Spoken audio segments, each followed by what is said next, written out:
Welcome back again to Travancore pistons everyone. IPhone 12-ൻ്റെ ഒരു unboxing and initial impression അതിനെക്കുറിച്ചുള്ളൊരു video ആണ്.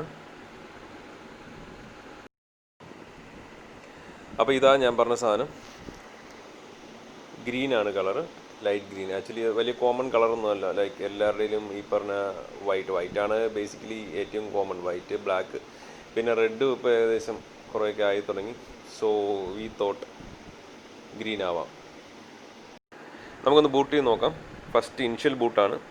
6.1 ഇഞ്ച് OLED ഡിസ്പ്ലേ ആണ് ഐഫോൺ 12-ന് വരുന്നത്. ഞാൻ വേറെ സ്പെസിഫിക്കേഷൻ ഒന്നും എടുത്ത് പറയുന്നില്ല, കാരണം എല്ലാവർക്കും ഇതൊക്കെ എന്താ പറഞ്ഞാൽ അറിയാവുന്നതായിരിക്കും. നമ്മുടെ ഐഫോൺ 11 പ്രോയും മാക്സും കഴിഞ്ഞ് പിന്നെ ഇങ്ങോട്ട് വന്ന എല്ലാ മോഡലിലും OLED ഡിസ്പ്ലേ ആണ് ഇനി അവർ കൊടുക്കാൻ പോകുന്നത്. പിന്നെ ഇതിൽ വന്നിട്ട് സെറാമിക് കോട്ടിംഗ് ഉണ്ട് ഇതിൻ്റെ ഡിസ്പ്ലേയിൽ. സോ സ്ക്രാച്ച് അത് പുതിയ ടെക്നോളജി എന്തോ ആണെന്ന് അവർ പറയുന്നത്. ഐ മീൻ സ്ക്രാച്ചൊക്കെ ഭയങ്കരമായിട്ട് കുറവായിരിക്കും, അല്ലെങ്കിൽ നോർമൽ കണ്ടീഷൻസ് സ്ക്രാച്ചേ വരത്തില്ല എന്നാണ് അവർ പറയുന്നത്. പിന്നെ 12 സീരീസിനകത്ത് എല്ലാം ശ്രദ്ധിച്ചാൽ മതി. ഇതിനകത്ത് ആപ്പിളിൻ്റെ A14 ബയോണിക് എന്ന് പറയുന്ന ചിപ്പ് സെറ്റാണ് യൂസ് ചെയ്യുന്നത്. A14 ബയോണിക് എന്ന് പറഞ്ഞു കഴിഞ്ഞാൽ അറ്റ് പ്രസൻറ്റ് പറയുന്നത് വേൾഡിലെ one of the fastest processor എന്നാണ്. അപ്പോൾ എനിക്കതിൽ ചെറിയൊരു ഡൗട്ടുണ്ട്. 865 സ്നാപ്ഡ്രാഗൺ പ്ലസിൻ്റെ ആയിട്ട് കമ്പയർ ചെയ്യുമ്പോഴത്തേക്ക് എങ്ങനെയാണെന്ന് എനിക്കറിയില്ല. ബട്ട് ചില വെബ്സൈറ്റ്സ് ഇതിനെ നല്ല സപ്പോർട്ട് ചെയ്യുന്നുണ്ട്. പിന്നെ ഈ പർട്ടിക്കുലർ മോഡൽ വന്നിട്ട് 128 GB ആണ്. സോ ബേസിക്കലി 128 GB ഈ പറഞ്ഞ ഐഫോൺ 12 എന്ന് പറഞ്ഞ മോഡലിന് 4 GB റാം ആയിരിക്കും വരുന്നത്. പിന്നെ പാക്കറ്റൊക്കെ അരിച്ച് പെറുക്കി, മാക്സിമം പെറുക്കി. അതിനകത്ത് വേറെ ഒന്നുമില്ല. കണ്ട കേബിൾ മാത്രമുണ്ട്. അത് വന്നിട്ട് മുറ്റു കോമഡിയാണ്. അതായത് അഡാപ്റ്റർ കേബിളാണത്. അതായത് നമ്മുടെ അറ്റത്തെ ഐഫോണിൻ്റെ കുത്തുള്ള പോർട്ടും പിന്നെ ഇപ്പുറത്തെ സൈഡ് വന്നിട്ട് ടൈപ്പാണ്. അപ്പം നമ്മുടെ ചാർജറിൽ ഈ വേണം കൊടുക്കാൻ. എൻ്റെ അപ്പുറത്തെ ഏറ്റവും ഫോണിലും കൊടുക്കണം. എന്തോ പറയാനാണ്. അത് ആ ചാർജറിൻ്റെ വില വന്നിട്ട് 2000 മുകളിലുണ്ട്. 2300 ചില്ലറ ഒന്നുമുണ്ട്. പിന്നെ വാങ്ങിച്ചല്ലേ പറ്റുള്ളൂ. അത് എന്താ പറയുക, എങ്കിലും ഇവന്മാർ ഫോണിൻ്റെ കൂടെ അറ്റ്ലീസ്റ്റ് ഒരു സാധാ വയറുള്ള ഹെഡ്സെറ്റെങ്കിലും തരായിരുന്നു. ഇവന്മാർ ഈ ഐഫോണൊക്കെ ഈ ലാഭേഷായോ അതോ ഫ്യൂറി ആയോ എന്നൊക്കെ എനിക്ക് ഇത് കണ്ടപ്പോഴത്തേക്ക് സംശയം തോന്നി. ഞാനിത് കേട്ടതാണ്, എങ്കിലും ഇത് അനുഭവിച്ചറിഞ്ഞപ്പോഴത്തേക്ക് തലേ കൈവച്ചു പോയി.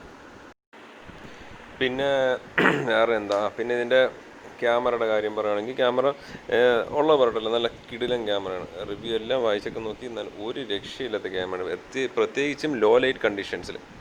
കാരണം സാമ്പിൾ പിക്ചേഴ്സൊക്കെ നെറ്റിലൊക്കെ അടിച്ച് നോക്കണം, വേറെ ലെവലാണ്. ഇതിൽ മെയിനായിട്ട് വരുന്നത് ഇത് 2 ക്യാമറയാണ്. 12-ൽ 2 ക്യാമറയാണ് വരുന്നത്. ഒരെണ്ണം വന്നിട്ട് വൈഡും പിന്നെ മറ്റേത് വന്നിട്ട് അൾട്രാ വൈഡും. അതേസമയം 12 പ്രോയിലായിരുന്നെങ്കിൽ മൂന്നാമതൊരു ക്യാമറയും കൂടെ വരും, ടെലിഫോട്ടോ എന്ന് പറഞ്ഞൊരു ക്യാമറയും കൂടെ വരും. അപ്പോൾ ടോട്ടൽ 3 അതിനകത്ത് വരും. അതിന് വേറെ വ്യത്യാസമൊന്നുമില്ല. പിന്നെ 12 പ്രോയിലാണെങ്കിൽ 6 GB റാം ആയിരിക്കും.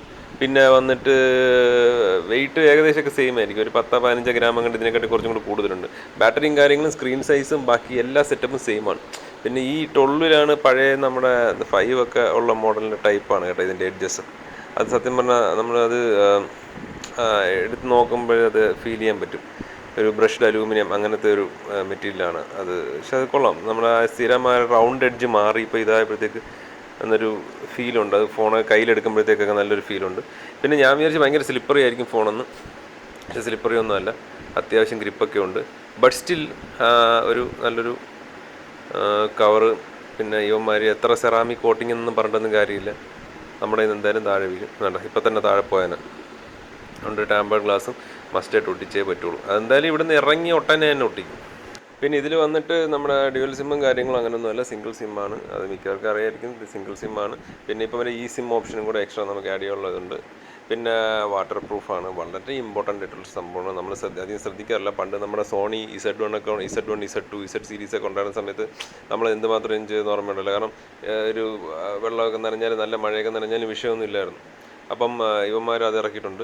സംഭവം IP68 ആണ്. അപ്പോൾ IP68 അവർ പറയുന്നത് അറൗണ്ട് 6 മീറ്ററും ഒരു 30 മിനിറ്റൊക്കെ 6 മീറ്റർ അണ്ടർ വാട്ടറൊക്കെ കൊള്ളാം, അത്യാവശ്യം വെള്ളം കയറില്ലെന്നൊക്കെ പറയുന്നവർ. പിന്നെ നെറ്റിൽ നോക്കിയപ്പോഴത്തേക്ക് ഇതിൻ്റെ വീഡിയോ ക്വാളിറ്റി അതിമാരകമെന്നാണ് പറയുന്നത്. കാരണം ചിലവരൊക്കെ മറ്റേ ഷോർട്ട് ഫിലിമും സിനിമയൊക്കെ ഇതിനകത്തൊക്കെ ചെയ്യുന്നുണ്ടെന്നൊക്കെ കേട്ടിട്ടുണ്ട്. സംഭവം 4K ആണ്. 4K 24, 30, 60 ഫ്രെയിംസ് പെർ സെക്കൻഡ് ചുമ്മാ ഓടും. പിന്നെ ഇതിൻ്റെ സ്പീക്കറും സൂപ്പറാണ് കേട്ടോ. എന്ന് വെച്ചാൽ മറ്റൊന്നുമല്ല, സ്റ്റീരിയോ സ്പീക്കറാണ്. നമ്മൾ സാമ്പിൾ നേരത്തെ കേട്ട് നോക്കി, കൊള്ളാം. സ്റ്റീരിയോ സ്പീക്കർ നല്ല സൂപ്പർ, നല്ല ക്വാളിറ്റി മെയിൻറ്റെയിൻ ചെയ്യുന്നുണ്ട്. അപ്പോൾ ഇതൊക്കെ തന്നെ, വേറെ ഒന്നുമില്ല. ഇനി എന്തായാലും കുറച്ച് കാലം യൂസ് ചെയ്തതിന് ശേഷം ഇതിൻ്റെ ഒരു യൂസർ റിവ്യൂ നമുക്കിടാം. ഉള്ളോ അല്ലെങ്കിൽ പറയാം. അപ്പോൾ ശരി, ബൈ.